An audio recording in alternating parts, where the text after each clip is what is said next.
अस्सलाम वालेकुम नाजरीन, मैं हूं मोहम्मद अब्दुल हकीम। 7H न्यूज में आपका इस्तकबाल है।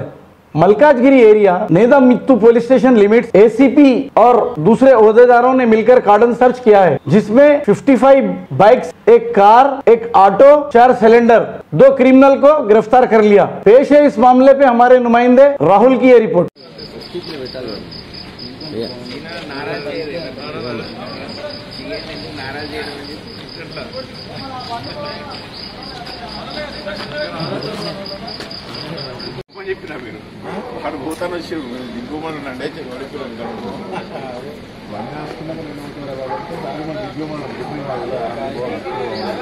अगर आपको हमारा चैनल पसंद आ रहा है तो लाइक कीजिए, शेयर कीजिए, सब्सक्राइब करना ना भूलें। 7H न्यूज़, आपकी आवाज़।